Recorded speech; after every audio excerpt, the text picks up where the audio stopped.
یہ عبداللہ ابن ابی نے یہ بات کی تھی ایک غزوے سے واپسی پہ، ایک انصار اور غریب مہاجر کا جھگڑا ہوا، اس کانٹیکسٹ میں بخاری میں حدیث موجود ہے۔ تو وہ اس مہاجر نے غصے میں اس انصار کو مارا، تو اب منافقین کو تو یہ موقع چاہیے تھے، انہوں نے کہا کہ جی وہ نسلی تعصب بھڑکانے کی کوشش کی۔ منافقین چونکہ مدینہ کے تھے اور انصار بھی مدینہ کے تھے، ان کا دیکھو نا،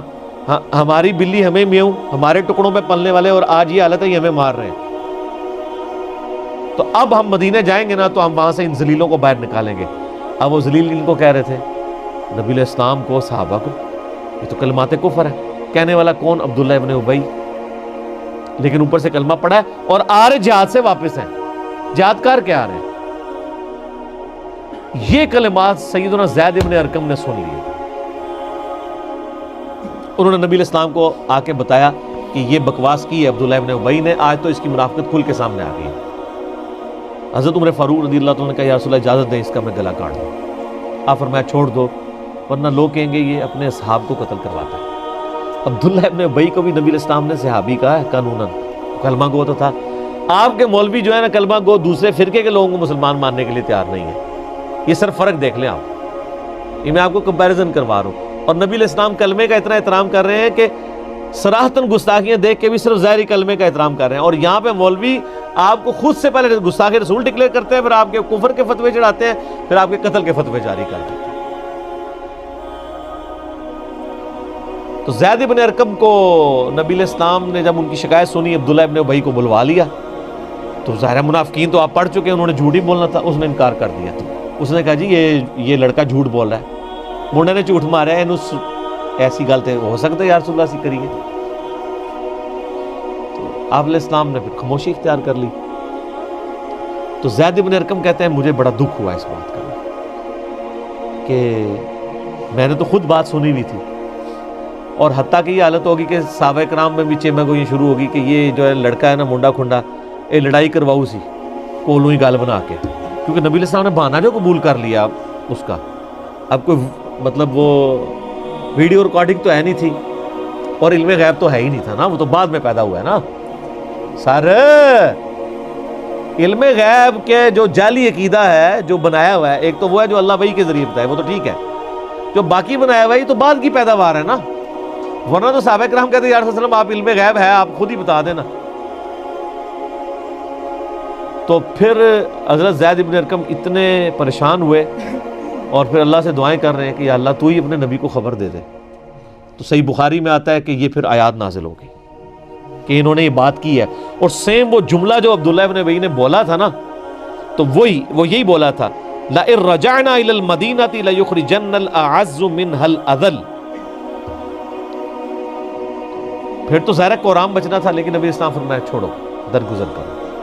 ظاہری طور پہ تو کلمہ پڑھتے ہیں، لیکن زید ابن ارقم جو ہے نا ان کو ایک تسلی مل گئی کہ اللہ تعالیٰ نے ان کی گواہی دی۔ سر قیامت تک جب یہ آیات پڑھی جائیں گی تو کس کا ذکر ہوگا؟ زید ابن ارقم کا، سابقون الاولون میں سے، جن کا دار ارقم تھا، جس طرح ہماری اکیڈمی دار ارقم ہے، کیونکہ نبی علیہ السلام کو تو بیت اللہ شریف میں دعوت و تبلیغ کا کام نہیں کرنے دیتے تھے نا، وہ تو آپ نے گھر دار ارقم، اسی کے اوپر وہ جماعت اسلامی انہوں نے اسکول بھی بنائے ہوئے ہیں دار ارقم، کہ نبی علیہ السلام کا وہ ایک اکیڈمی تھی جس میں آپ لوگوں کو تعلیم دیا کرتے تھے۔ اور یہ یعنی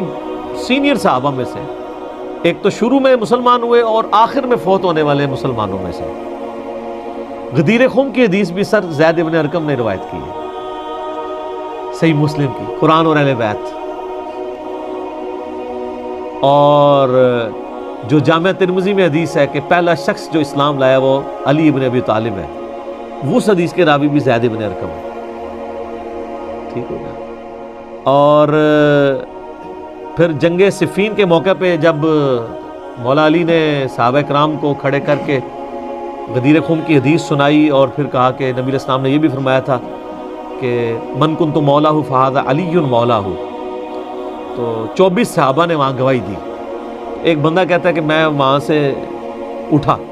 اور وہ بندہ اٹھنے والا خود ابو طفیل عامر بن واصلہ صحابی تھے جو سب سے آخر میں فوت ہوئے 110 ہجری میں۔ یہ صحابی، ان کے بعد دنیا میں کوئی صحابی نہیں تھا، یہ 100 سال حضور کے بعد زندہ رہے، ابو طفیل عامر بن واثلہ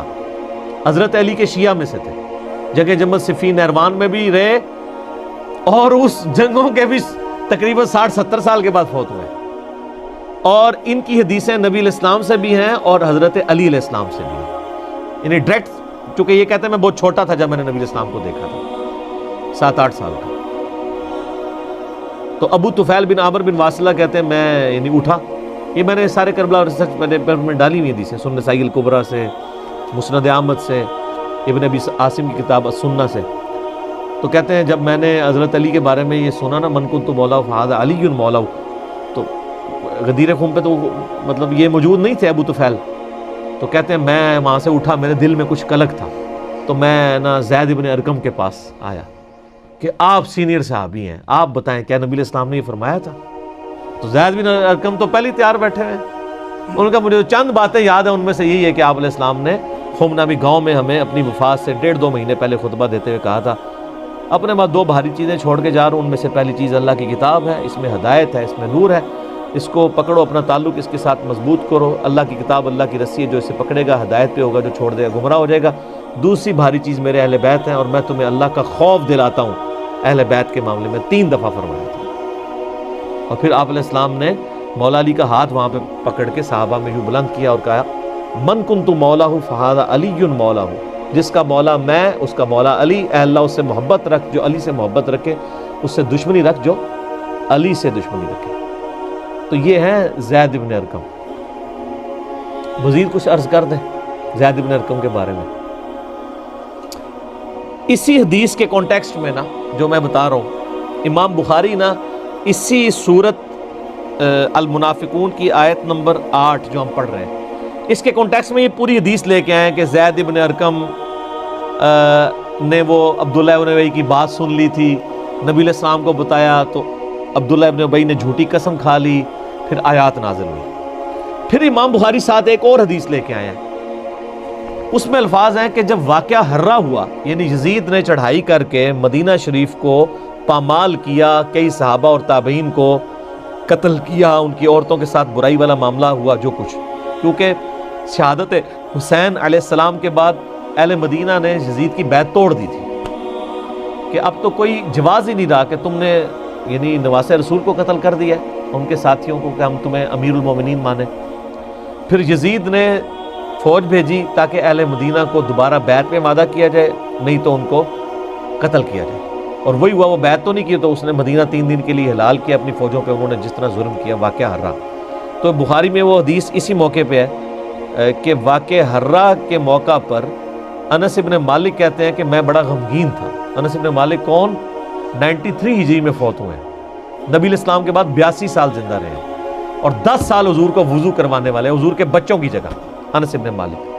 تو انس ابن مالک کہتے ہیں میں بڑا غمگین تھا کہ اتنے مدینہ شریف میں قتل و غارت کروایا ہے یزید نے، تو میں بڑا غمگین تھا، تو مجھے زید ابن ارقم نے ایک خط لکھا، ہائے ہائے، اور اس خط میں انہوں نے لکھا کہ انس ابن مالک آپ کو غمگین ہونے کی ضرورت نہیں ہے، کیا ہمیں حضور نے پہلے نہیں بتایا تھا کہ ہمارے انصار مدینہ کے ساتھ یہ ظلم ہوں گے؟ اور کیا نبی علیہ السلام نے یہ نہیں کہا تھا کہ اے اللہ انصار پر رحم فرما، ان کی اولاد پہ رحم فرما؟ ہمیں تو حضور کی دعاؤں کا حصہ ملا ہوا ہے، انہوں نے اگر ہمارے ساتھ ظلم بھی کیا ہے دنیاوی طور پہ، یعنی اسلام کو غلبہ دلانے والے تو انصار تھے، آج آل امیہ اگر قابض ہو گئی ہے اور انصار کو بیک فٹ پہ کر دیا ہے تو کیا ہوا؟ ہمیں رسول اللہ کی دعائیں ملیں گی۔ تو آپ کو انس ابن مالک یاد نہیں ہے کہ حضور نے ہمارے لیے دعائیں کی ہوئی ہیں؟ تو وہ جب خط انس ابن مالک نے پڑھا نا اور اپنے ساتھیوں کو پڑھ کے سنایا کہ دیکھو مجھے زید ابن ارقم نے خط لکھا ہے تسلی کا، تو پھر انس ابن مالک نے کہا کہ جانتے ہو یہ زید ابن ارقم کون ہے؟ ہائے ہائے ہائے ہائے، یہ وہی ہے جس کے بارے میں قرآن میں یہ آیت نازل ہوئی تھی، یقولون لئن رجعنا الی المدینۃ لیخرجن الاعز منها الاذل۔ جب عبداللہ ابن ابی نے جھوٹی قسم کھا لی تھی تو اس شخص کے اللہ تعالیٰ نے توثیق قرآن میں نازل کر دی، یہ اس شخص بندے کا میرے پاس خط آیا ہے۔ انس ابن مالک جیسا بندہ بھی کہہ رہا ہے کہ مجھے زید ابن ارقم کا خط ہے، حالانکہ انس ابن مالک خود کتنی بڑی شخصیت ہے، سبحان اللہ۔